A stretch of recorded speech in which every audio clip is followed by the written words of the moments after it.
Questions orales, oral questions. The Honourable Leader of the Opposition.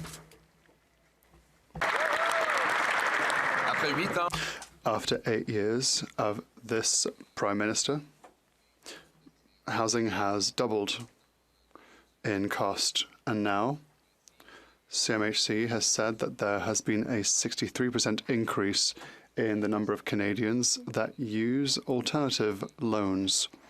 They pay up to 15% in interest for these alternative mortgages. Will the Prime Minister finally change his inflationary ways so that the Bank of Canada can reduce interest rates so that Canadians can keep their houses?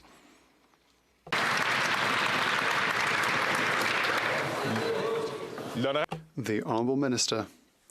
Thank you, Mr. Speaker. My colleague across the way claims that he and his party want to march towards prosperity, but that would be through austerity.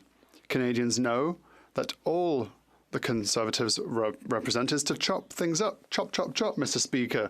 Chopping funding for small craft ports, chopping in various programs that our communities need. The Conservative Party is like being a shark that claims to be vegetarian. They're not credible at all. They are not worth the risk, Mr. Speaker. The Honourable Leader of the Opposition. Mr. Speaker, Canadians are already living through austerity.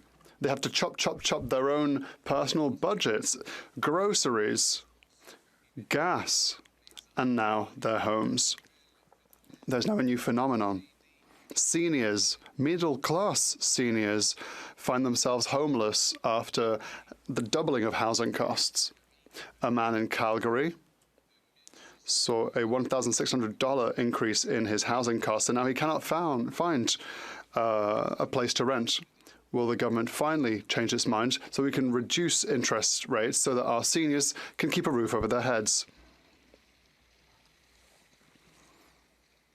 The Honourable Minister. Thank you, Mr. Speaker. I was saying, Mr. Speaker, I'm sad to announce that on the other side of the House, they seem to have a cracked crystal ball. They want to cut everywhere. They're even cutting into their crystal balls now. They have no plan. They have no vision, Mr. Speaker. And so, please ask them to fix their crystal balls so that they can better see in the future. The Honourable Leader of the Opposition. Years, this Prime Minister is not worth the cost of housing, which has doubled. Now we see that there's been a 63% increase in the number of Canadians who are going to alternative lenders to get mortgages because they can no longer get approved by the main banks. That means interest rates as high as 15% per year. We haven't seen those types of rates since the last Trudeau was in power. Will the Prime Minister reverse his inflationary spending in the upcoming fall economic update so we can bring down interest rates and our Canadian people can keep their homes?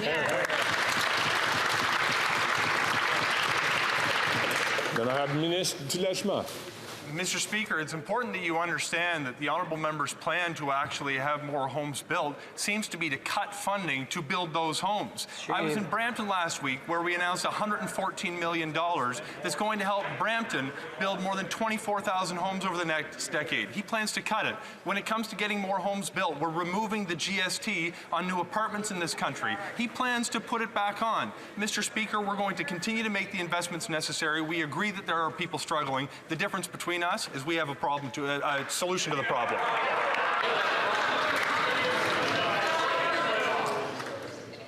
L'honorable chef de l'opposition. Absolutely right that he has a problem that he and his government created. After 8 years, this Prime Minister has doubled rent, doubled mortgage payments, and now his plan is a $4 billion program that 2 years in has not built a single solitary home, and he wants to target tax benefits for the construction of $10 million penthouse apartments. Will they instead reverse their inflationary spending so we can bring down interest rates and let Canadians keep their homes? Hear, hear.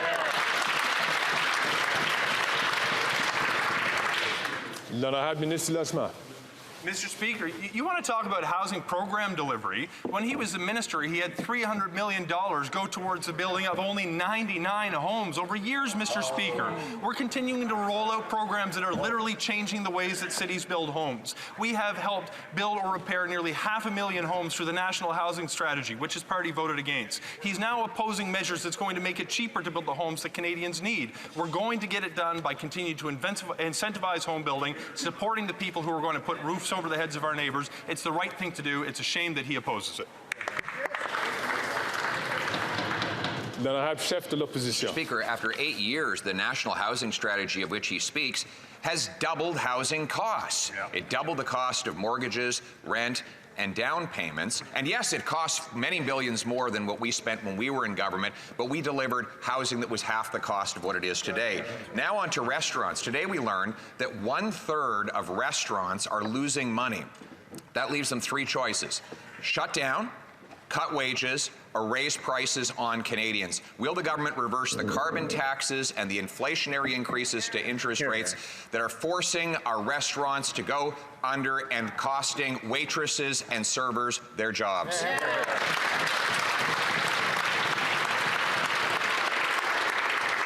L'honorable ministre.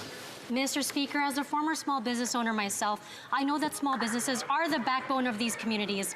And as a small business owner, I'm glad the Conservatives are not in charge. Small businesses wouldn't be saving $1 billion in credit card transaction fees.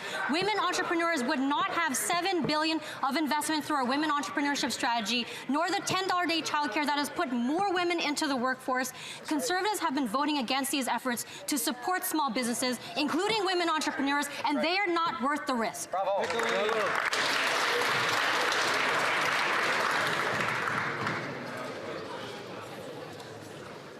L'honorable député de La Prairie. The honourable member for La Prairie. Mr. Speaker, 250,000 businesses risk going out of business as early as 2024 if the government does not postpone repayment of the emergency account loans.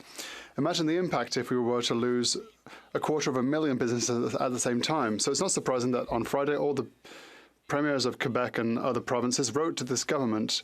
They demanded a 1-year postponement of the repayment deadline for our businesses without losing the non-repayable part. The premiers are unanimous. The premiers are responsible. Will the government respect their request?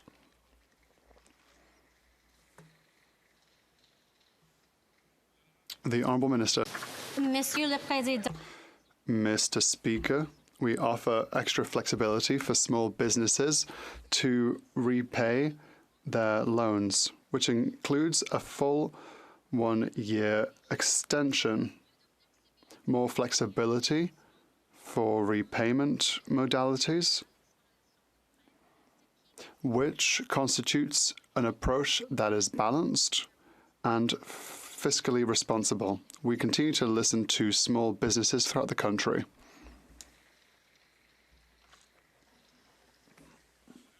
The Honourable Member for La Prairie.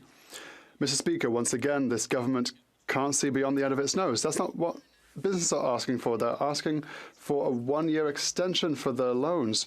Does the government really think that these businesses will pay their loans back any faster? If these businesses close, how many workers will end up on EI? Has the government calculated that? Mr. Speaker, the premiers of Quebec and the provinces are unanimous. They have all understood that we have no choice. When will this government finally understand that this is completely logical? The Honourable Minister.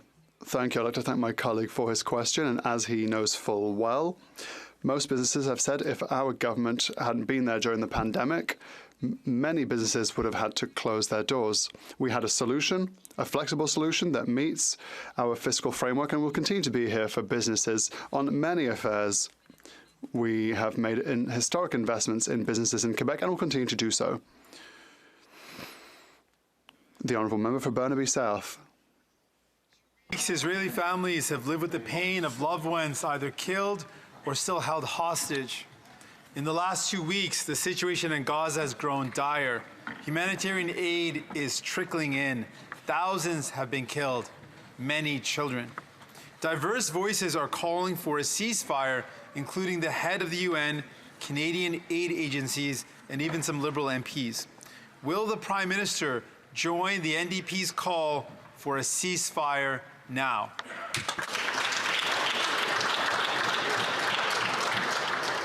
L'honorable ministre du Développement international. The deteriorating humanitarian situation in Gaza was dire before these last weeks. We are doing everything that we can to support Canadians on the ground.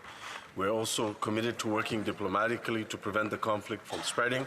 We're working with our allies to ensure the protection of all Israeli and Palestinian civilians.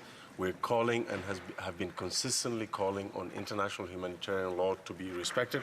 We were the first government to move to provide substantial humanitarian aid to both Israeli and Palestinian civilians, and we will continue our efforts in that regard. L'honorable député de Burnaby Sud. Les attaques Hamas terrorist attacks continue. Rockets are being sent on civilians. And in Gaza, the humanitarian situation is getting worse and worse. More Israelis and Palestinians are losing their lives in this horrible war. When will the government finally take its role seriously in protecting innocents? And when will it finally ask for a ceasefire?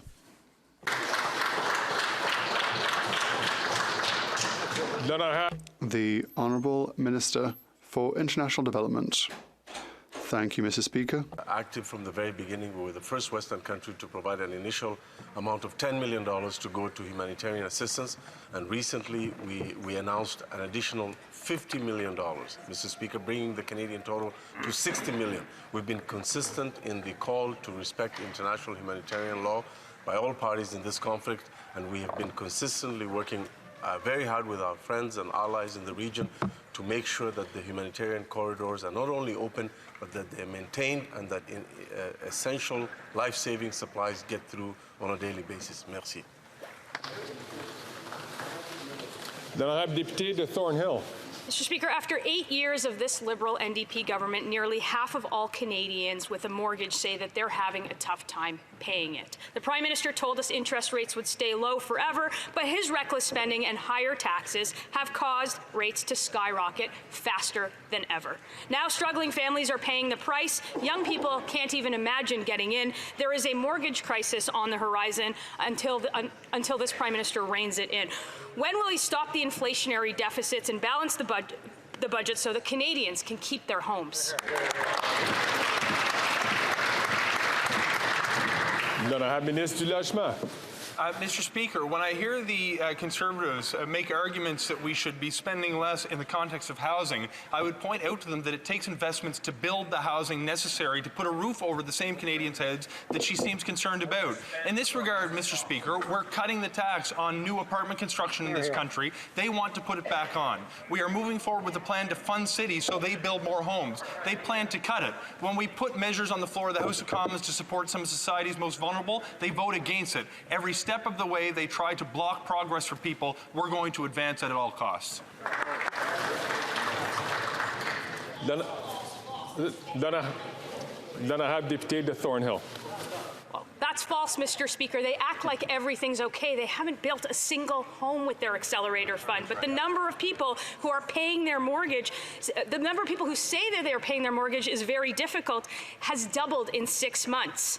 And as mortgage payments and anxiety go up, Canadians cut back on essentials like food and home heating. Mr. Speaker, you shouldn't have to choose between heating your home and putting food on the table. But that's the reality after 8 years of this Prime Minister. Canadians are realizing that he's not worth the cost. Will this minister finally realize that too?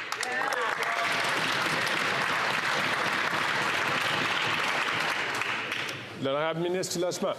Mr. Speaker, part of the reasons it's difficult to find affordable housing in this country is because for 30 years, federal governments in Canada failed to make the investments necessary, including the previous Conservative government. When they were last in power, Mr. Speaker, this country lost 800,000 homes that were on the market at affordable prices. We're going to continue to make the investments necessary to get more homes built. I would ask the honourable member in response to her question why she wants to raise taxes on home building and cut funding for home builders. Mr. Speaker, we need to make the investments necessary to build homes in this country, and that is exactly what we're going to do. Once again, I'll ask all members, even those who are not sitting in their normal seats, to please listen to the response, and when they have the floor, they'll be able to ask the questions. The honourable member from Simcoe North.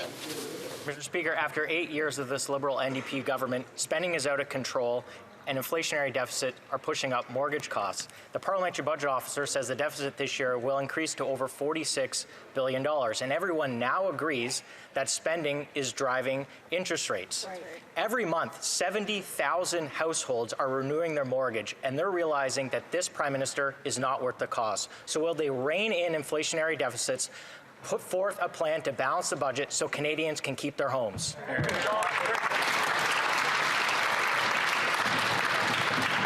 L'honorable secrétaire parlementaire. Mr. Speaker, I can speak to the fact that Canada's created over 1 million more jobs compared to pre-pandemic levels, has the lowest debt to GDP ratio and the lowest deficit in the G7, lower inflation than our comparative partners around the world, and the IMF and OECD project the strongest growth in 2024. We know that Canadians are struggling right now, but the real difference between us and the Conservatives, Mr. Speaker, is that our government will not abandon people in need, like the Conservative leader has made abundantly clear time and time again. L'honorable député de Simcoe Nord. Mr. Speaker, maybe the government hasn't got the memo. Nobody cares about meaningless G7 comparative statistics. After 8 years of prolific spending, the bills are finally coming due. The government borrowing is driving interest rates. This year, the government has to borrow $421 billion. Next year, the government has to borrow over $350 billion. That pushes up mortgage costs for everybody. So once again, will they acknowledge that they need to rein in their spending, produce a plan to balance the budget so that Canadians can keep their homes?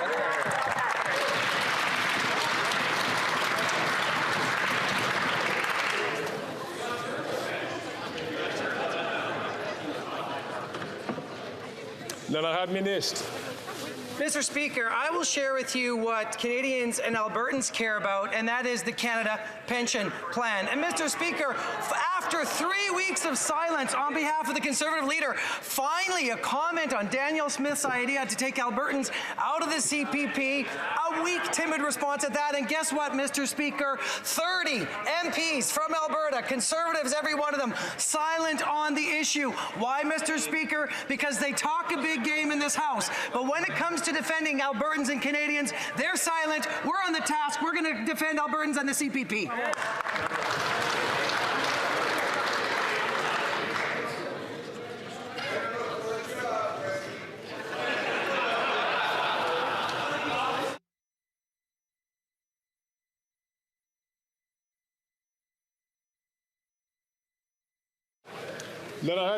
The Honourable Member for Louis Saint-Laurent.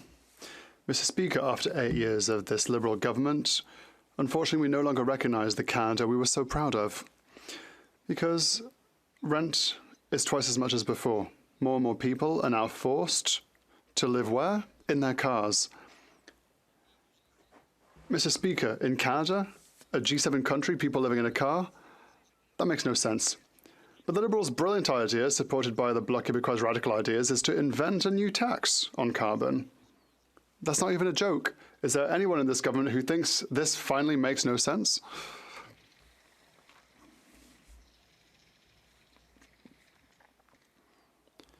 The Honourable Minister. Thank you, Mr. Speaker. I'd like to thank my colleague for his question. Many things in his question, but I'd like to start by saying that climate change isn't just taking care of the environment. That's what the Conservatives don't want to do in the first place, but it's also taking care of our transition economy. Fighting for climate change is creating jobs, and that is exactly what we're doing on this side of the House. The Honourable Member for Louis Saint-Laurent. Well, she should go and knock on people's car windows and tell them that. It's completely disconnected from reality. People who are living this government's inflationary crisis, for 8 years, they did nothing to control spending. They created inflationary measures, and so today, everything costs far too much. What do they want to do is radically increase the carbon tax with the complicit help from the Bloc Québécois. Is there anyone in this government who can finally rise up and say that this finally makes no sense?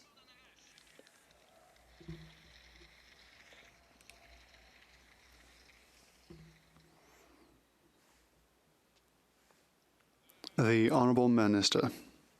Thank you, Mr. Speaker. What I would like to say, very seriously, is that the Conservatives voted against all measures that support families, the Canada Childcare Benefit, investments that we made in housing. We're still waiting on a vote on C-56 that will allow us to control grocery prices. Tax credits for more housing. On this side of the House, we are taking care of people every single day. The Honourable Member for Lac-Saint-Jean. Mr. Speaker, Israel has the right to defend itself. We have to be realistic. The conflict in Gaza is not going to subside in the short term. We must also be realistic about the inadequacy of the humanitarian aid that is trickling in at the moment. Canada must ask Israel for a humanitarian truce until aid can reach the civilians in need. The UN made a request to this effect last week. The European Union is currently evaluating it. Will Canada support this idea of a humanitarian truce? The Honourable Minister for International Development. Thank you, Mr. Speaker. It's our collective duty to defend humanity, dignity, and the protection of all. We are firm on our position before this humanitarian crisis, innocent civilians need more help, not less. That is the reason for which we announced a total care package of $60 million to meet the needs of Palestinians in the Gaza Strip and in adjacent regions. The Honourable Member for Lac-Saint-Jean. Well, the humanitarian aid has to get there in the first place. Everyone would prefer peace to war. But it would not be realistic to ask Israel for a complete ceasefire while its population is not safe. On the other hand, it would be realistic for Canada to support the United Nations' more nuanced request.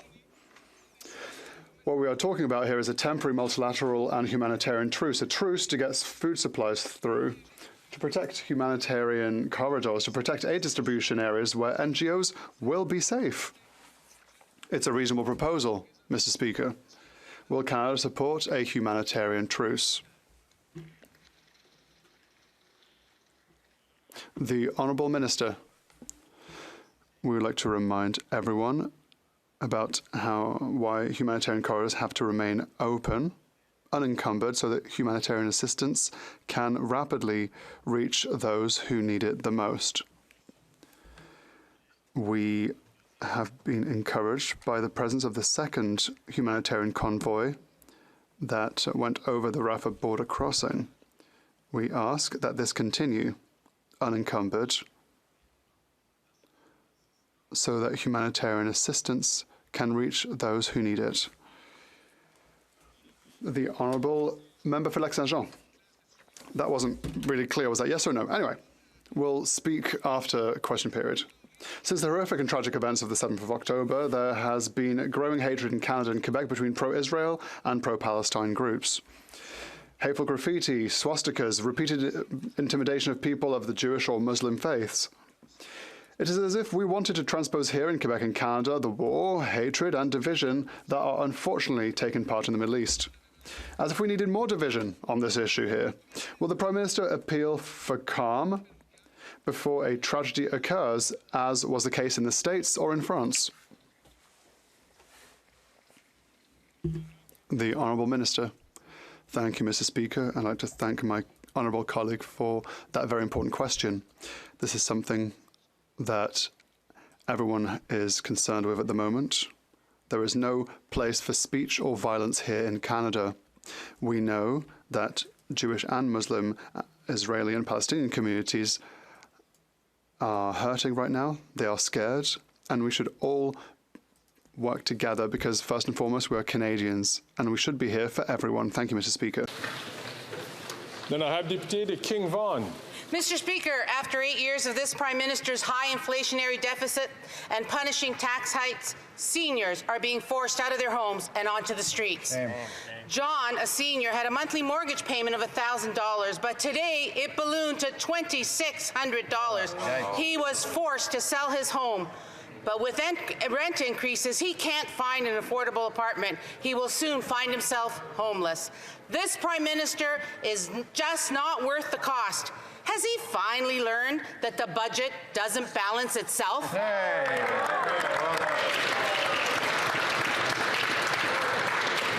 L'honorable ministre.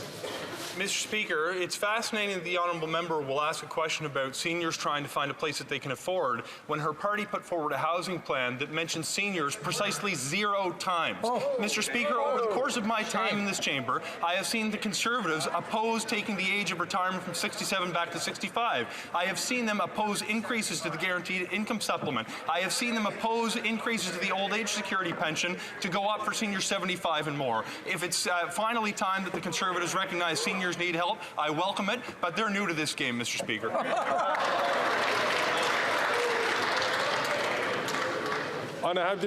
The Honourable Member for Bellechasse-les-Échemins-Lévis. Thank you, Mr. Speaker. The carbon tax, which raises the price of everything and which the Bloc wants to increase radically, is making Quebecers poorer. After 8 years of this government, a young retiree has to go back to work to pay for her heating and grocery bills. She says, "All my bills are higher."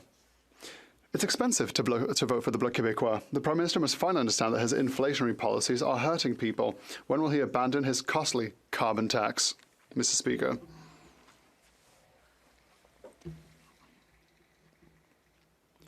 The Honourable Minister for the Environment. Mr. Speaker, you know, sometimes people watching us develop a certain cynicism when it comes to politics, and it's when we hear this kind of rhetoric from the member on the other side, who was a member of a provincial government that was the first in North America that created a carbon tax. She fought for a carbon tax, not only in Quebec, but around the world. And all of a sudden, the weather vane shifts to the other side, which creates a lot of cynicism. Thank you, Mr. Speaker. Before I hand the floor to the Honourable Member, I would like to encourage those who have already asked questions to allow other people to speak. The Honourable Member for Bellechasse-les-Échemins-Lévis. Well, here we are in our great Canada. Retired seniors have to go back to work to be able to pay for their basic needs, like food and heat. It's shameful. That's the reality after 8 years of this Liberal government supported by the Bloc Québécois. Quebec is a province most affected by inflation for the 4th month in a row. It's expensive to vote for the Bloc Québécois. When will the Prime Minister cancel his disastrous carbon tax, which radically increases the price of absolutely everything, Mr. Speaker?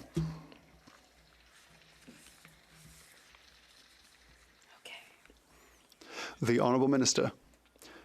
Thank you, Mr. Speaker. I think that it's difficult to call Jean Charest a dangerous bloquiste. It's under that premier that she created and defended the carbon tax. She believed in climate change. Now she no longer believes in it. She believed in carbon pricing. She believed in implementing programs to support public transit for the electrification of transit. Now she believes in nothing, just because she's part of a ideologically opposed party to climate change.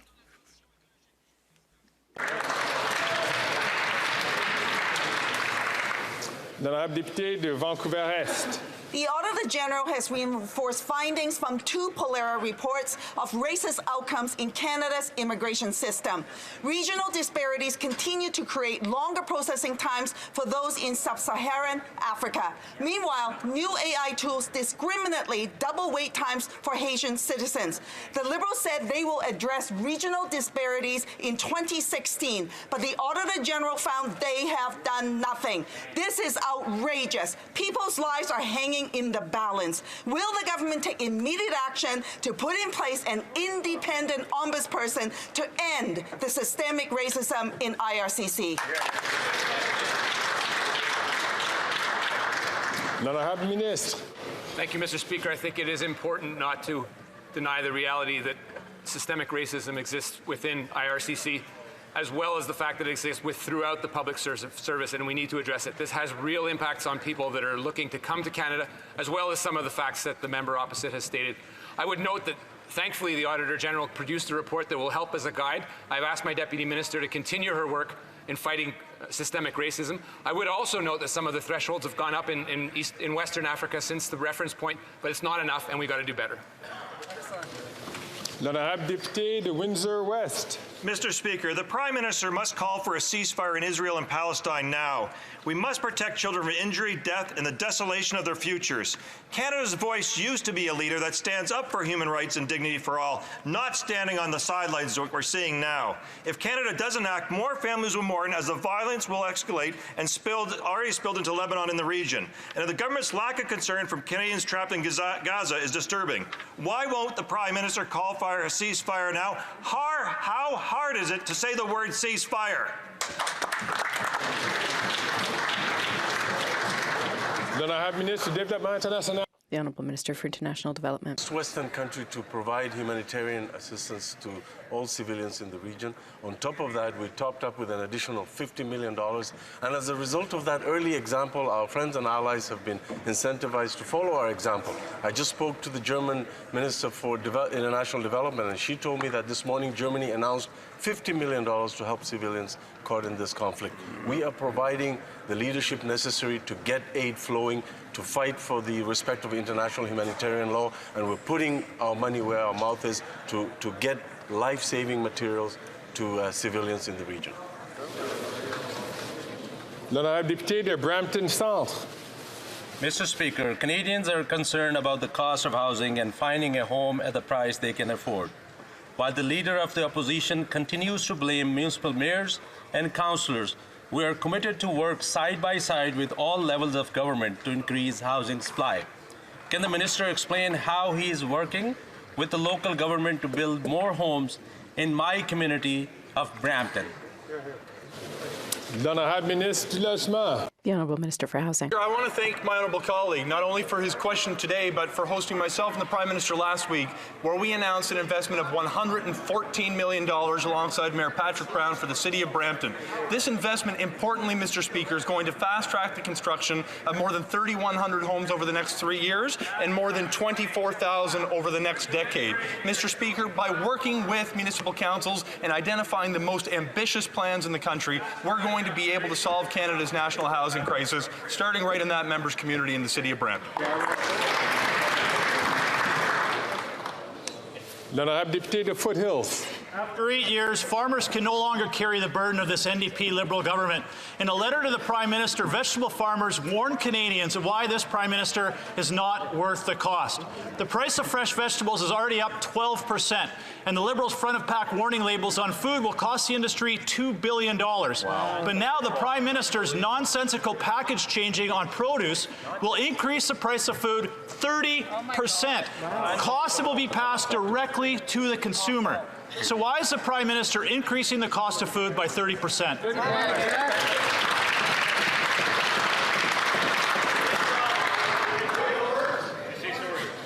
L'honorable ministre. Thank you, Mr. Speaker, and I appreciate my honourable colleague's question. And he's fully aware that we're dealing with the food chain in order to deal with the cost and price of food. And we understand the price of food is too high. But, Mr. Speaker, if we do not deal with climate change, it is a major problem with the cost of price of food. When you have floods in British Columbia, you have fires in British Columbia, you have straw worth $300 a bale across the prairie. There's no possibility of keeping food prices down when you have extreme weather conditions. We are and will continue to deal with climate change.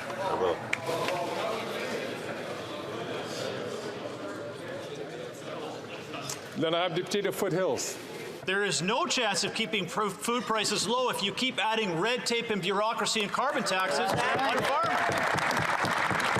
Farmers can't afford increased carbon taxes and red tape, and neither can Canadians who are already struggling to put food on the table. The price of beef and fresh vegetables is up 12%. The carbon tax will cost Canadian farmers close to $1 billion by 2030. It's this simple. You increase costs on farmers, food goes up. You increase costs on retailers, food goes up. Why is this Prime Minister not worth the cost? Because he's increasing food by 30%. Exactly. Why?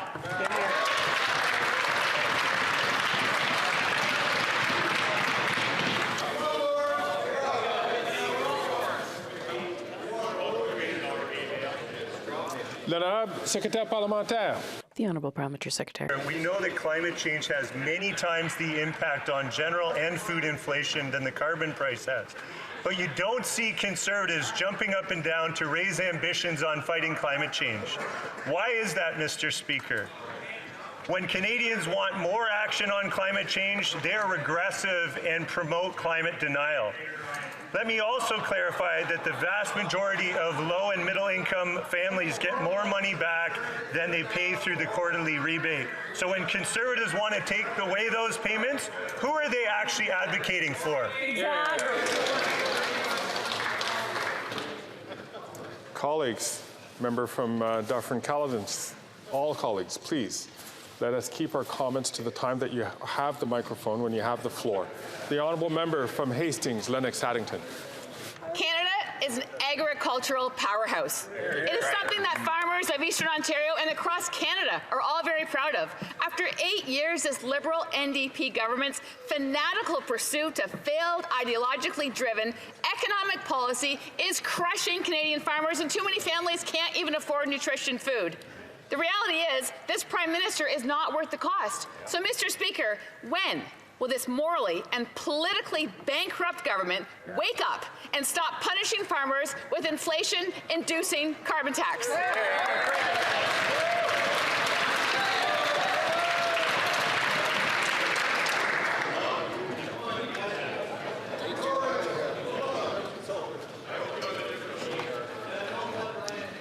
L'honorable secrétaire parlementaire.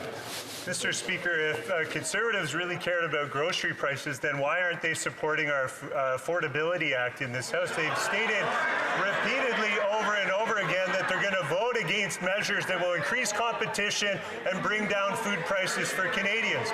Are they to expect us to believe that common sense means working against the interests of Canadians? We're fighting for affordability for Canadians every step of the way. The Conservatives should get on side and support our Affordability Act.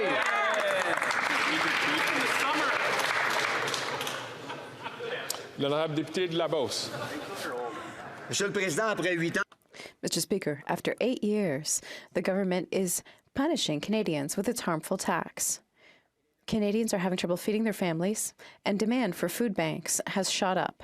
For the 4th month in a row, Quebec is the most affected by inflation. That's what happens when the Bloc Liberal coalition is insisting on imposing a tax and wants to radically increase prices. It's expensive to vote for the Bloc. Will they cancel their infamous tax today?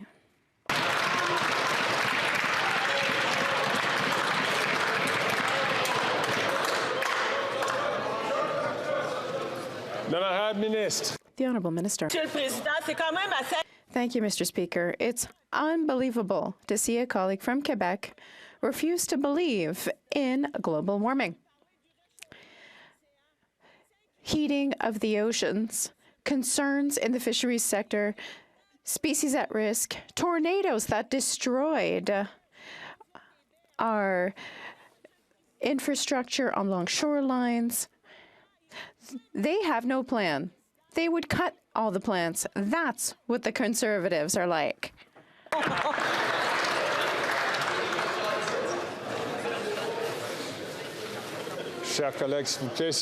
Dear colleagues, please, if I could ask you once again not to speak before being recognized by the Speaker. The Honourable Member for Berthier-Masquinongé. Mr. Speaker, last Saturday in Quebec, organizations and unions protested to demand an end to closed work permits for temporary foreign workers and their right. Closed permits put workers in a state of total dependence on their employer, and unfortunately, some employers take advantage. The Bloc Québécois has finally succeeded in bringing this issue to committee. Can we count on the government to tell temporary foreign workers listening to us that we're working on solutions and that closed permits will soon be a thing of the past? The Honourable Minister. Mr. Speaker, I very much appreciate the question from my colleague.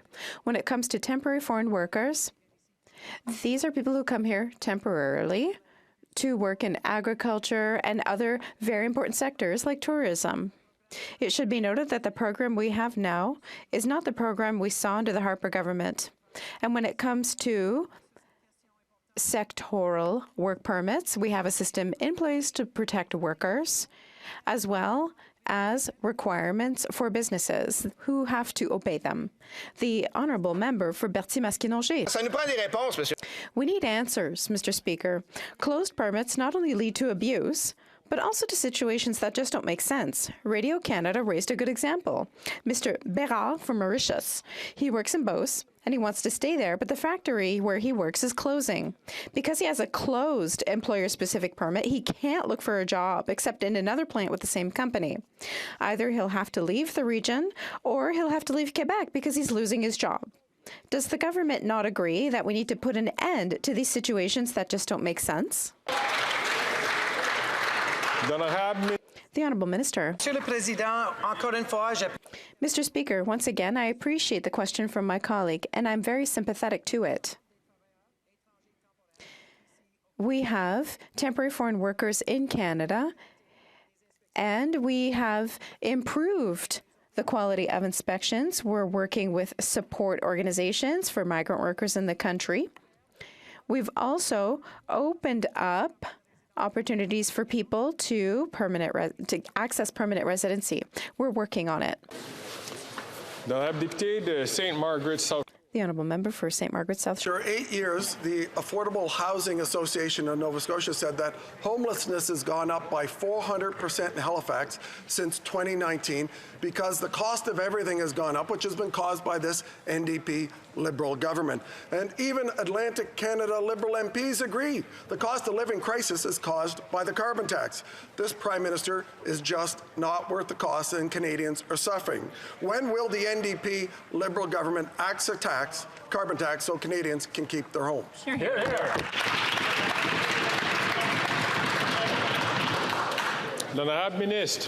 Mr. Speaker, you know, it's fascinating. I was with the head of the Affordable Housing Association for Nova Scotia just a couple of weeks ago when we were announcing a $79 million investment in Halifax that's going to build more homes in that city. It happened to be on the location of an affordable housing project that only exists because it was funding through the federal government's National Housing Strategy. If the honourable member wants to address housing policy, I would suggest he talks to some of his colleagues who plan to raise taxes on home builders and cut funding for home building. Mr. Speaker, we're going to continue to make the investments necessary to put over the roof over the head of Canadians. I hope he gets with the times and joins us.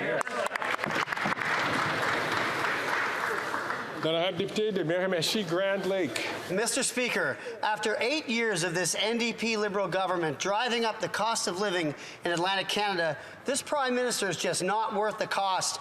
Liberal MPs from Atlantic Canada have again decided to punish us by quadrupling the carbon tax to 61 cents per litre.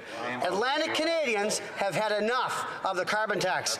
Will the Prime Minister now admit the carbon tax is punishing Atlantic Canada and the most vulnerable people in our society? That's it.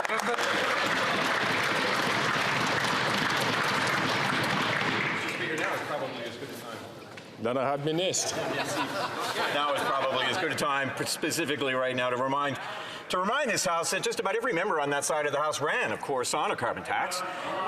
They had some way of going about it where you would collect, to remind me if you could, green points that would go to some sort of government-run Amway catalog that you could collect for some sort of greeny things that would be selected by the government. I can only assume that members from that side of the House would form this government committee where you could cash in your points. And anyway, we prefer on this side of the House to put cash back into the pockets of hard-working Canadians. Mr. Speaker.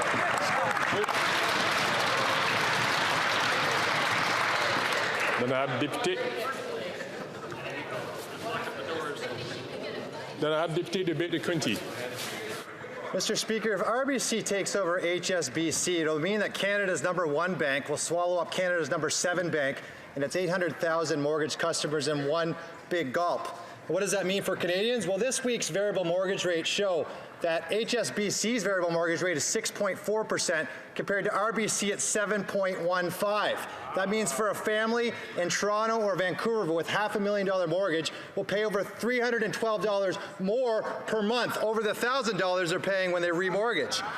Will this minister reject this merger, or will she prove once again that this Prime Minister is just not worth the cost? Yeah!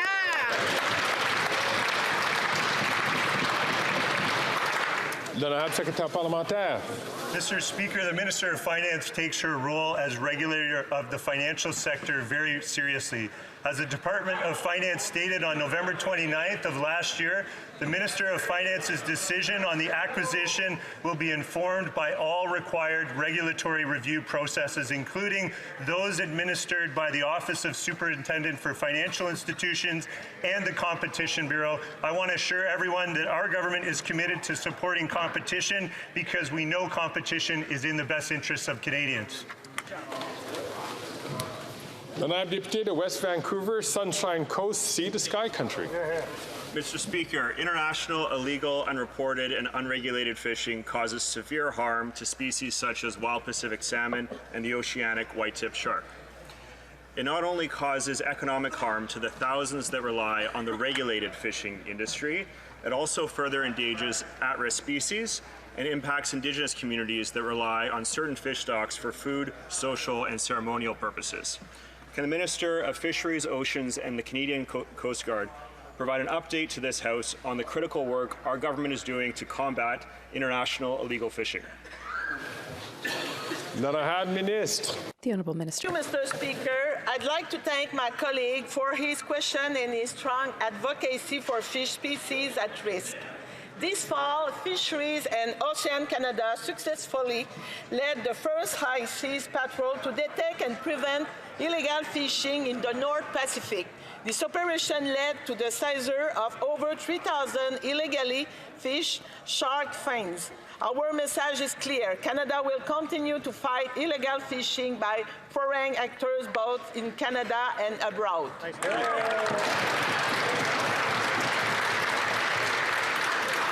L'honorable Député de Brantford. Mr. Speaker, the RCMP ended the SNC investigation due to this Prime Minister's refusal to gain access to cabinet documents. It doesn't stop there. During my recent inquiry with the Auditor General, the NDP Liberal Cover-Up Coalition adjourned the meeting, leaving crucial questions unanswered. Over the last 8 years, this Prime Minister has spent years concealing his role in the SNC scandal. He is not worth the cost. When will he finally produce the documents as requested by the RCMP?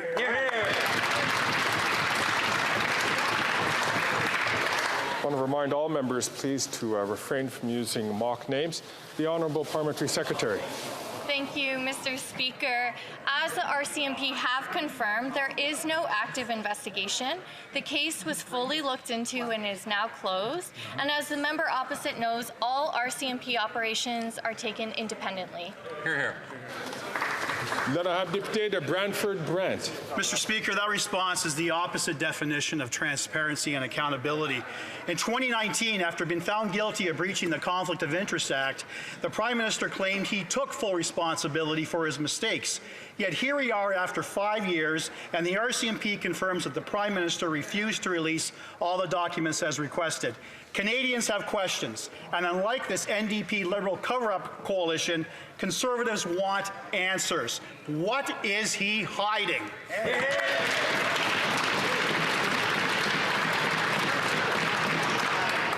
Before we do go to the Honourable Minister, I do want to remind all Honourable members once again to please refrain from using mock titles. The Honourable Minister for Justice and Attorney General for Canada. Mr. Speaker, and I appreciate that question, but I also appreciate who it's coming from. The member opposite is somebody who I've worked with in the past on the Justice Committee, somebody who knows the criminal justice system in this country and the difference between political operations and policing operations. There's a bright line in a democracy between those two things. In a democracy, we don't instruct police officers how to do their job. The RCMP conducted an independent investigation, concluded there was no further investigation merited. We trust the RCMP in this country to do their jobs independently. I wish my colleague opposite would do the same.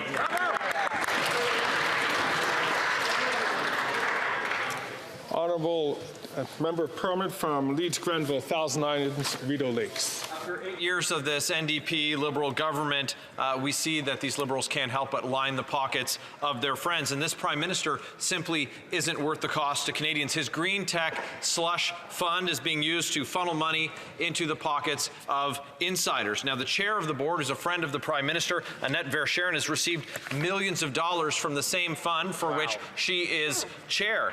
How many more Liberal insiders have gotten rich from this slush fund? Who got rich?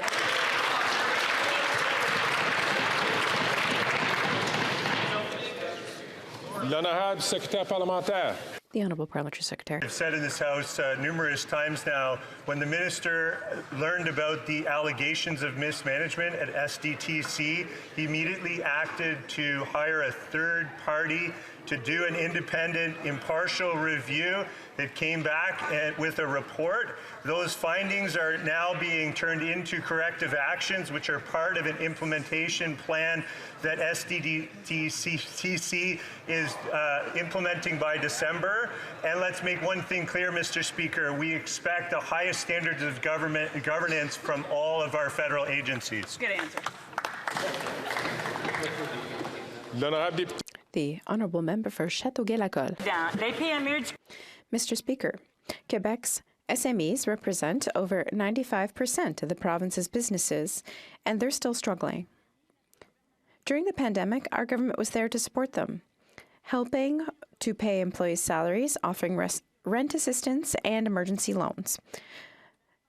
Can the minister responsible for the Economic Development Agency for Quebec's regions tell us how CED is supporting our SMEs and actively participating in the economic recovery of all of Quebec's regions?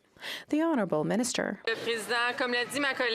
Mr. Speaker, as my colleague said, our government knows that SMEs are still facing challenges. I'm proud that CEDs support them in every region of Quebec, including $212 million for more than 580 projects within the Regional Economic Growth through Innovation Program, $33 million in the Community Futures Program, which funds more than 50 CFDCs and 8 business development centers. We know that supporting economic development in our regions means supporting local jobs. Thank you. L'honorable député de Port Moody, Coquitlam. Mr. Speaker, the City of Coquitlam has had to foot the bill to save affordable homes because the federal government is missing in action. Renters in my community are being displaced at alarming rates as their homes are being sold off to for-profit developers. Homelessness in Coquitlam is soaring. We cannot afford to lose more co-ops and rentals. And the Liberals are turning their back on local governments who are doing their best to protect low-income renters. How many more people need to go homeless before they take this housing crisis seriously? L'honorable ministre. Mr. Speaker, I sincerely thank my honourable colleague for her concern regarding the need to invest in affordable housing and to invest in homelessness prevention. I'd remind her that we had the opportunity not only to make an initial multi-billion-dollar investment to address homelessness in Canada, but then to double it. Shamefully, certain parties in this chamber voted against that measure. Mr. Speaker, this builds on 8 years of work where we have returned to the affordable housing space through the National Housing Strategy and now are working very closely with local governments, municipalities from coast to coast to coast, to build more homes. I look forward to doing that in cooperation with the NDP. The Honourable Member for Richmond, Arthabaska. Mr. Speaker, everyone's talking about the urgent need to act on climate change and the energy transition. Citizens are being asked to take action. But when it's time for them to be reimbursed for their portion of the Canadian Grant for Greener Homes, that urgency falls by the wayside. The provincial portion is reimbursed within 2 months of filing documents. At the federal level, citizens have had to wait more than 18 months to get their money. It's almost impossible to talk to a public servant. When people get through, they're being told that staff is swamped. Mr. Speaker, at a time when citizens are struggling to make ends meet, can the minister just make sure his staff solves the problem once and for all? The Honourable Minister. Thank you, Mr. Speaker. I thank my honourable colleague for Richmond Arthabaska for his question. I recognize that there were problems with the program's implementation, but since then, Natural Resources Canada set up measures to improve access to the program so that people can renovate their homes, make them more energy friendly, and save money on their energy bills and reduce greenhouse gases, which the Conservatives opposed, and in fact they'd get rid of that program if they took power. We'll continue to work with all Canadians on climate change and affordability. That is the end of question period. We have a point of order. Point of order,